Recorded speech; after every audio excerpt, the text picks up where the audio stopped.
ASMR channels that I listen to and have listened to over the past many, many years are one of the best things that I have found in my life. They are wonderful people, and they mean so much to me, as I'm sure a lot of you understand from watching ASMR yourselves.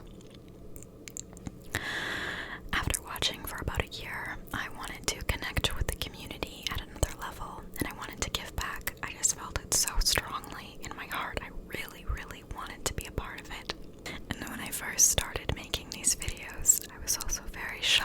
I didn't show my face really, and I mainly did little videos where I read and I talked about a couple of different topics that interested me.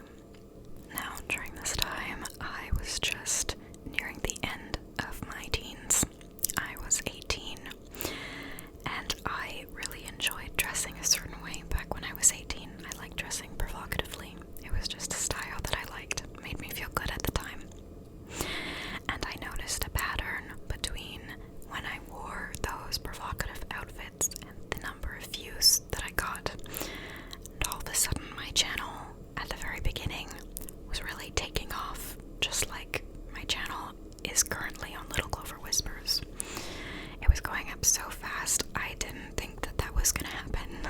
I remember when I got my first 50 subscribers, I was so happy. I didn't understand why people would follow me in the very big, vast internet.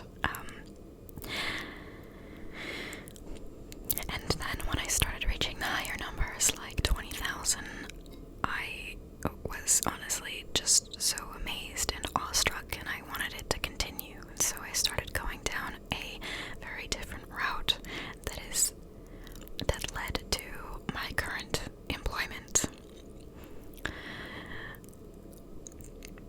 But you see, the problem is that I had a very divided audience. I had people who really enjoyed my ASMR and wanted nothing to do with that other side of me, and that's okay. And I had another side of people who liked my ASMR or didn't like my ASMR, but liked looking at me, which is also okay, so long as you're being respectful. So whenever I would post a video like this, that other side would be grumpy, and then whenever I would post a video that was a little more sensual, the other side would leave. And I can understand both. And that's always been a bit of a confusing thing with my channel. It's always been both. And I've always just kind of ignored it and just done whatever.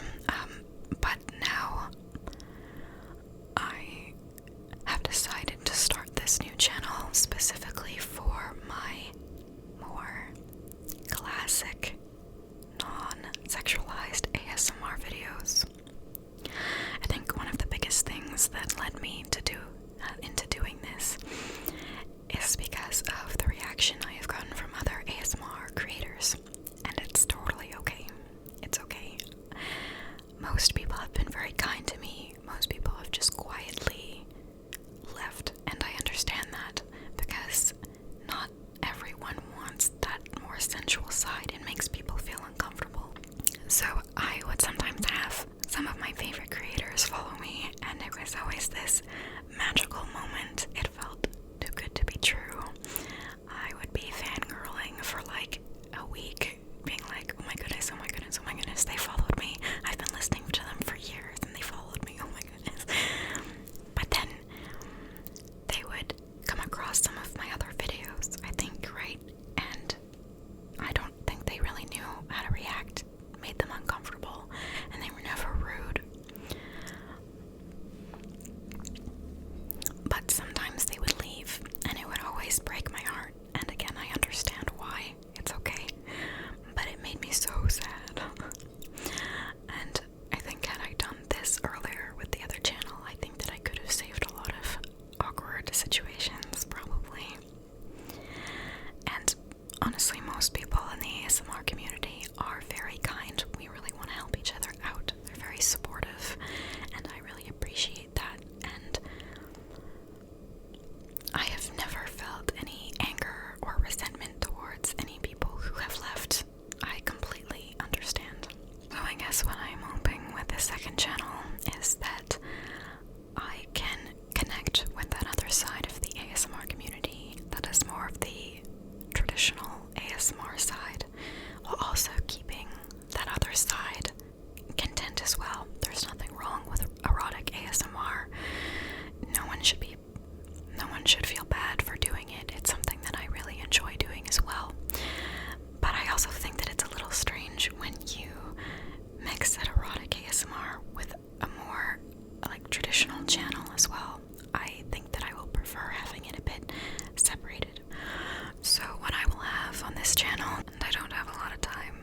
speak today. I have an appointment to get to, unfortunately, but I am more than willing to talk about this more.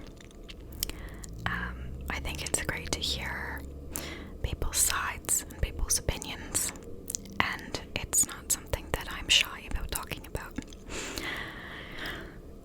But what I would like to promise you on this channel is that I will post a calming, relaxing ASMR video at least once a month in a more traditional style, so there will be no ads for my other content at all. This is not for work. This is for myself.